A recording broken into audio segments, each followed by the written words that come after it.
Welcome back, everybody, to another episode of The Short Thing, where it's still very much John Wick-a-palooza here at Themes and Things. Merlin, we made it. We finally made it to the first John Wick. I'm very excited. How you feeling? Oh, I'm so excited.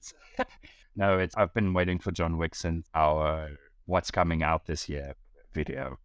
Really, really excited for John Wick. There's so much to talk about. Yes, Right? ain't that the truth? So much to talk about. Speaking of, I'm going to preface this quickly just by saying I think we both believe John Wick is as good as it is because of all the passion that went into this project. So we've been doing John Wick 1 research for like 2 weeks now, and it's a rabbit hole. There's so much, but what you will generally see across everything is, one, everybody loves John Wick, and two, the people working on John Wick really, they're just living their best lives. They all want to be there.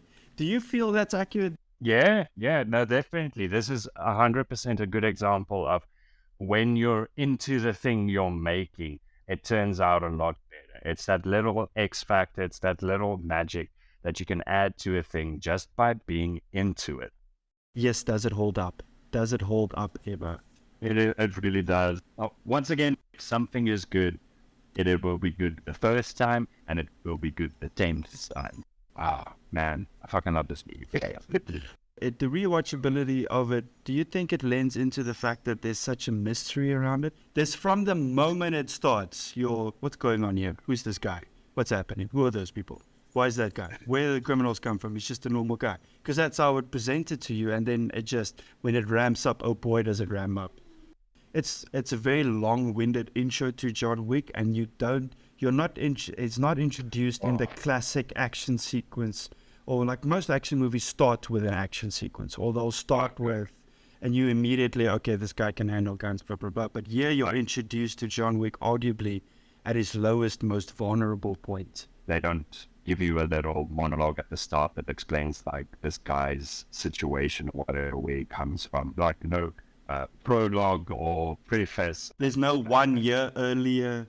Nothing like that. At chops to Keanu for playing a sad guy really, really well, because they really sell that. Oh, maybe there is some flashbacks, but it's light. That's one of the things about John Wick is the mystery and the gaps in the storytelling at the start. Then building his mystique as they go along, as they start expanding into the mob world and see people, react to him. It's great. It's meant. What I think the scene that sets it apart is they show you, they don't tell you how fearsome he is, because you're introduced to this morning guy who seems like just an average Joe, and then you have a Russian mob boss, which is arguably one of the top 3 scariest mob bosses out there.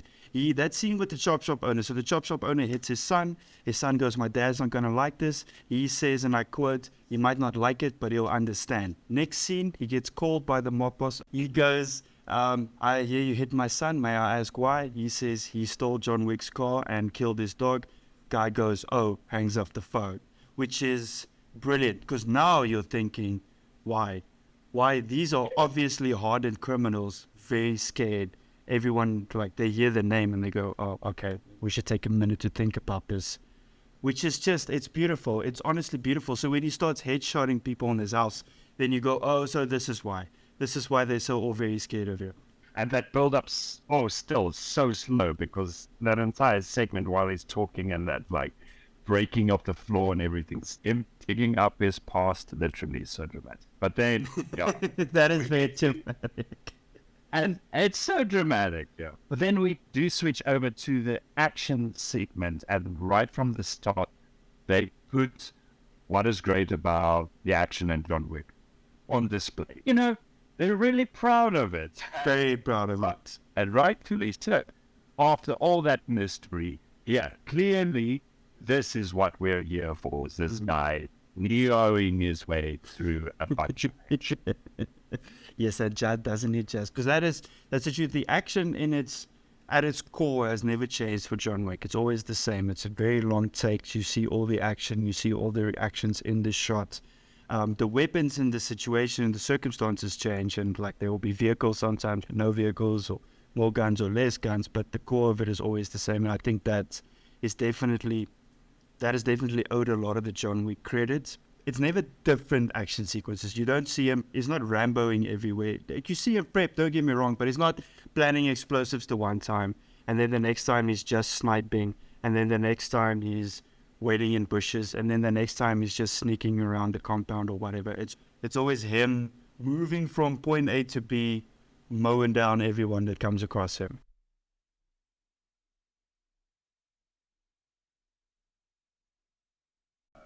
But I'm gonna slip in a little tidbit for you here now. So originally, when the original script for John Wick, the character was supposed to be a 60-year-old man, because they wanted this like very clear understanding that he has a very long history and reputation in this world. And then the director, one of them, came out and said, what if we make him a younger man so we can do a little bit more chichatui and chulo, where we can make him a bit more physical, and then instead we'll get an actor who has the same thing in the public conscience. That's why they went to Keanu Reeves for this.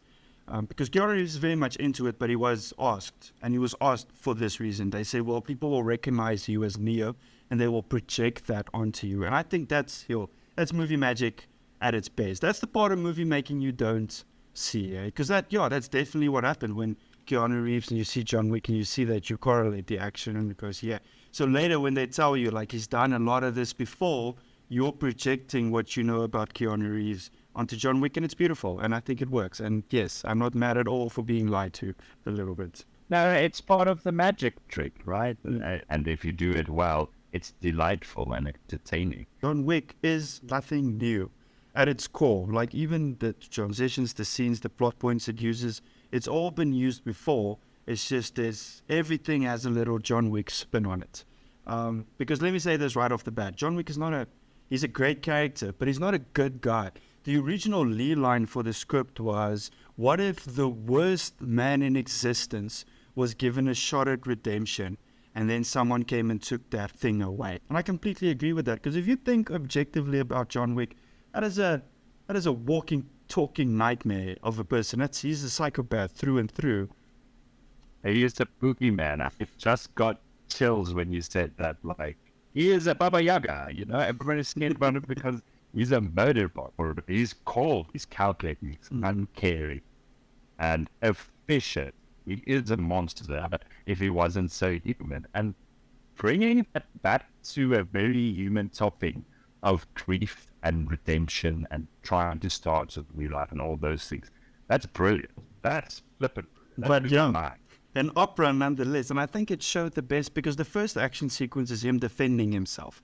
That's a good guy characteristic. That's just him defending himself in his home. But the second one, who I think we'll really get into this one, is the club scene. Because on the club scene, he's the attacker, and they're all defending themselves. If it doesn't work out the same, now that's if activated. Okay, so the club scene, I call the scene the Think scene, because the song that's playing is Think by Collider. And that song has been on my favorites, my liked songs since this movie came out. It's a bop. Hey, it is a banger of a track. That is, yeah. But the way they use it, and like the mobs, let's say cocky, like hanging out in a club, that entire like creating that this is their safe house, this is their safe space. They're showing all the security guards. Everybody is, protecting it. It looks like it's going to be a rough battle, going through. But as that song plays and that safe turns into the fact that John Wick is not locked in here with them, they're locked in there with him. Right, but the way they turn the mob's security into John Wick's serenity, that this means nothing to him. It is like this calm song, you could say, to him. He moves efficiently and quietly and serenely through the space, just murdering people. And even showing, if you look at the first scene where they invade his home, that's him on his home turf, so it makes sense that you're with them. But him infiltrating a place, they set it up as a safe place, and him just overturning that order, like he's a boogeyman in the night that can't be caught or shot. killed. You know, flippin' crazy, man. It's very true. In all three introduction shots in that club scene, he literally comes out of the darkness. In all three, he comes out of the darkness to send the one guy home that he knows. He comes out of the darkness to kill those guys in the locker room and drown that guy in the bathroom. And he then again comes out of the darkness when he comes through the door into like where the tubs and shit are. And you do get the sense like, this is John Wick's happy place, man. This is where he's comfortable. He's not worried. He's not stressed. He knows exactly what to do and where to go. And like, you start feeling the panic in the rest of them as they run around, but he doesn't. He's Like this is his happy place, but it's their song, right? They play the song in their club. That's why I love it so much. This is a diegetic piece of music. It's music that exists within the narrative. It's within the fiction and the soundtrack. And like what it does best is show characters' internal monologue in film, because you can't do voiceover or whatever during an action scene. It's a really good way to do that. And as I said, one Bob Clark at the trap. It is a very sexy track. I'm not gonna lie. Brilliant. I love the band. The song came out a year before John Wick came out. It's actually made them a lot of money, obviously. Well, they deserve it. So let's talk a little bit about the action and how they designed it in this. So the two guys who directed this, only one of them got credit for some reason. It feels a bit unfair. So the main director's creator is Chad Stahelski, but him and his friend, they both worked on The Matrix as stunt coordinators. So Keanu, after he got the script, he went immediately to them and he originally asked them just to design the action. And then when they read the script, they went, we will design the action, but we also very much would like to direct this. So this is also their directorial debut, which again proves if you have a clear idea and really care about it, it will work. Because directorial debut, and it's John Wick, that's impressive. Yeah, no, hitting the ground running. Maybe that actually worked in their favor, because they didn't have to go through any bullshit before. You know, actually execute their idea without Hollywood's influence. It does feel like they didn't have to have conflicting ideas with the first line director. They could implement their vision across everything, because they obviously had a very clear idea for the action. And the rest of the world does feel like an extension of it, because the action in John Wick is good because of everything that you see at the forefront, but it's made even better by all the things that you don't immediately notice. So in the first action sequence, the one where he shoots the guys in the house, there are two scenes where he shoots one-handed. So he jumps on one guy, shoots another guy through a window, and then there's another scene where he holds down a gentleman and then shoots another guy through the window. In both those scenes, it's a split-second shot, but he goes into like a position before he shoots. So all of it that you see, no matter how quick, it's tactically accurate. But they also considered, because the fighting guys said, like, not all moves that are technical look good on screen, so we had to make a little bit of an amalgamation here and there. But for the most part, all of it, the gun fu and the actual martial arts, is all technically correct. And that's what you notice. So there's a scene in the museum thing, wherever it is, where he picks up a gun, loads it, cocks it, then does a little like twirly, cocks it again, checks the rail, grabs the gun, has a look around, and then goes. And I always thought that's just because Keanu Reeves learned this little thing and he wanted to show it off. But what it actually is that make of gun that he uses is known for jamming on the first round. That's why he does that. So he checks that the slide works. And he doesn't do it with any other gun that he picks up or brings with himself. And it's all of that. And man, I'm here for it. Loving it. That's a detail that I wouldn't know. I thought it was the cool move thing as well. And I wouldn't know about guns at all. I'm not a gun guy. I'm a story guy. But they had that right for the people who are gun people. Yes. That attention to detail is brilliant. I would propose the name Tact Fu, as in tactical gun. Maybe. Tactical gun kung fu. We'll brainstorm that.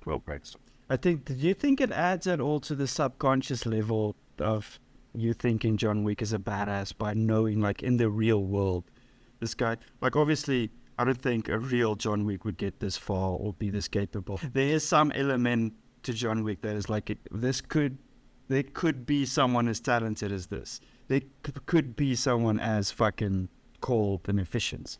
And this is where he contrasts with Neo, because Neo can't exist if we're not in the Matrix. But John Wick can exist.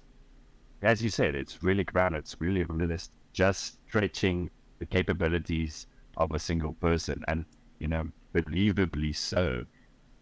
The tactical way, you know, the tactical accuracy, I think, lends weight to it. But if I have to think back, the first time I saw it, it was still a slick move, regardless if it's tactically accurate or whatever. So the kill count for John Wick 1 is 81 in total. 6 of those he doesn't kill himself. So where does that leave us? 75. 75 murders. That's a lot. What was your favorite kill if you had to choose one?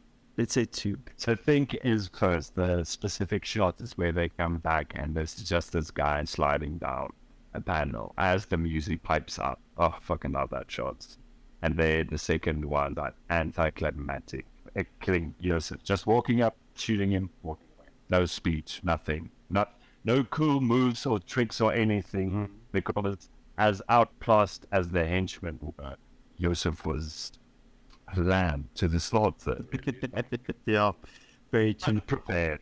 Yo, that is a great kill. He shoots him mid-sentence, which is harsh. My favorite is by far the guy he grabs by the beard in the club and then knocks his head on the table and then shoots it through the head twice. I think that's just, it's so brutal. I remember seeing that the first time and I immediately went, I fucking love this.